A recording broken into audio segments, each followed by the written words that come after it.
En estos días que pasaron de enero, con mucha gente distraída, mucha gente de vacaciones, de hecho, cantidad de gente, porque están reventando todos los centros turísticos del país. La provincia de Buenos Aires ya dijo nunca tuvo tanta gente moviéndose dentro de sus puntos turísticos en la historia, desde que se tiene registro. En este tiempo se produjo un viraje muy radical en las negociaciones con el Fondo Monetario.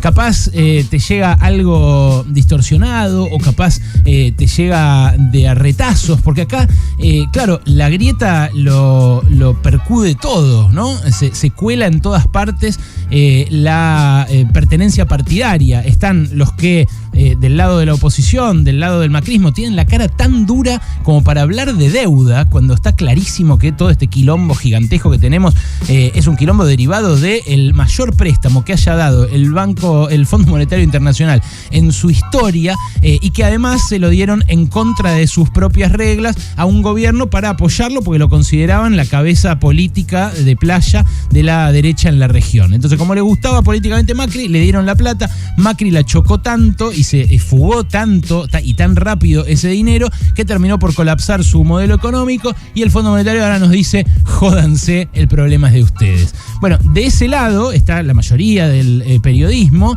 y por eso es que uno se encierra en nimiedades, tonteras, como si la oposición va a ir, si los gobernadores y los jefes de bloque van a ir al Ministerio de Economía o al Congreso para hablar con Guzmán de la negociación y demás. Del otro lado tenés a los partidarios del gobierno, ¿no? A los que dicen no hay otra que firmar con el Fondo Monetario, entonces la culpa la tiene toda la oposición, porque no va, porque tendría que mostrar el apoyo. Qué irresponsables que son los opositores que nos endeudaron y que ahora no son dignos de dar el apoyo para que el gobierno firme con el Fondo Monetario. Bueno, en el medio lo que pasó es que el gobierno descubrió que el fondo es el fondo. Y entonces la semana pasada dio una conferencia de prensa, Martín Guzmán, en realidad no una conferencia de prensa, un acto con Alberto Fernández, donde dijo por primera vez que Estados Unidos le está corriendo la cancha a la Argentina y le está exigiendo un ajuste que va a ahogar la recuperación económica que se vivió durante 2021. Ya el propio proyecto de presupuesto que se le hundió a Martín Guzmán preveía un crecimiento del 4%, mucho más modesto que el 10% que rebotó la economía en 2021, después de haber caído casi un 10% también en 2020. Hay algunos empresarios acá que son optimistas, que dicen puede crecer más la economía con un acuerdo con el Fondo Monetario. Pero claro, en realidad los acuerdos con el Fondo Monetario son siempre iguales, siempre exigen ajuste y siempre obligan a las economías a juntar reservas para repagar la deuda que el Fondo Monetario inmediatamente reclama cuando firma un programa como el que firma con la Argentina. En este caso, además, es una deuda impagable, porque Argentina de ningún modo puede juntar 45.000 millones de dólares más intereses anuales del 4% de acá a 10 años. Entonces, lo que pasó en estas 2 semanas, que yo no los estuve acompañando acá, es algo que cambia rotundamente el juego.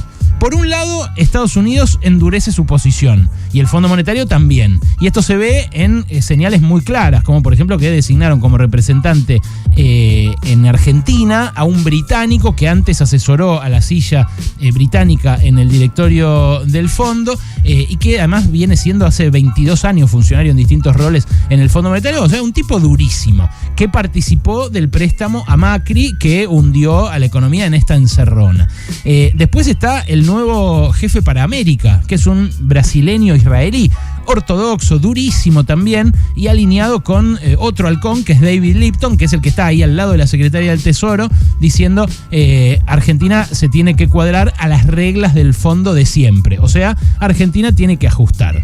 ¿Qué quiere decir que Argentina ajuste? Bueno, que este año haya menos guita para jubilaciones, menos guita para educación, menos guita para salud, menos guita para el propio funcionamiento de la economía, porque todos esos sueldos que no se paguen, todo ese gasto que no se haga, le quita combustible a la recuperación de la economía, y además significa más inflación. El acuerdo con el Fondo Monetario significa al principio más inflación, porque ellos exigen que suban las tarifas y que así se reduzca el gasto público en subsidios, y también que suba el dólar, ¿Por qué? Y bueno, para que se reduzca la brecha con los paralelos. Todo eso genera inflación. Bueno, la pregunta ahora es qué va a hacer el gobierno frente a este dato. El dato central, que es que el fondo se endureció y mostró algo que ya muchos veníamos viendo, no muchos, algunos veníamos viendo el año pasado, que es que en todos los últimos acuerdos el fondo fijó las mismas reglas de siempre, las reglas del ajuste.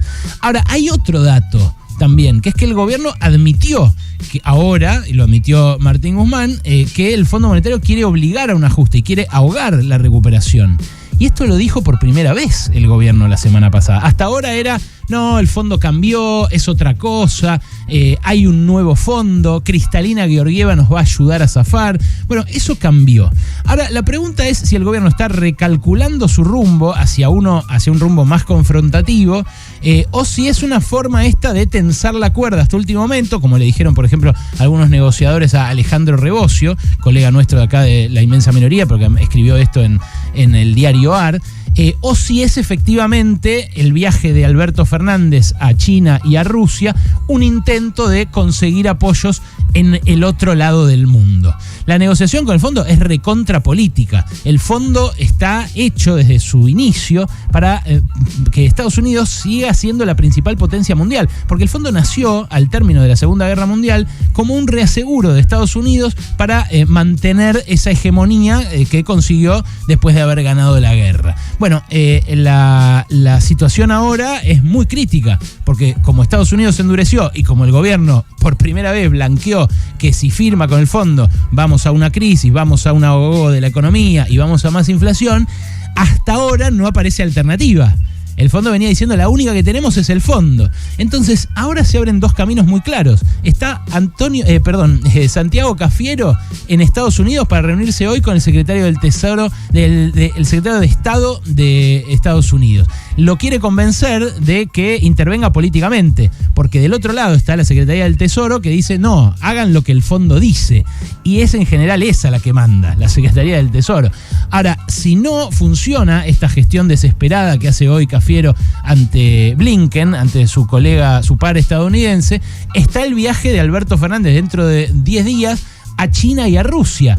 Pero en el medio, el Reino Unido está mandando armas a la frontera de Ucrania y Rusia. O sea, capaz para cuando llega Alberto hay guerra, hay misiles o tiros entre los soldados a uno y otro lado de la frontera en Rusia. Capaz no, ojalá que no, obviamente, pero es un escenario posible. Así de incierta está la realidad de la economía argentina, pero así de incierta está en parte porque el propio gobierno del Frente de Todos no asfaltó un camino alternativo al acuerdo con el fondo al que vino apostando hasta ahora. Esa es una pregunta que me parece nos tenemos que hacer. El fondo se endureció y ahora nuestro bolsillo está en jaque.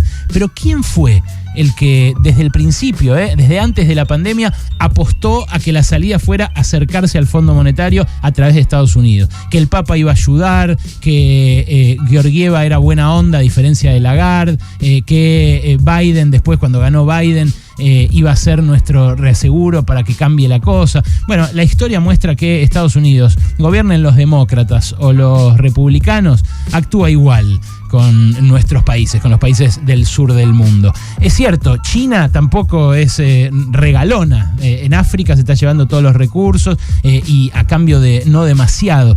Pero es tan importante esta encrucijada que me parece que debería hablarse más abiertamente. Con el fondo se picó grosso, se pudrió todo y hasta ahora no lo están diciendo muchos.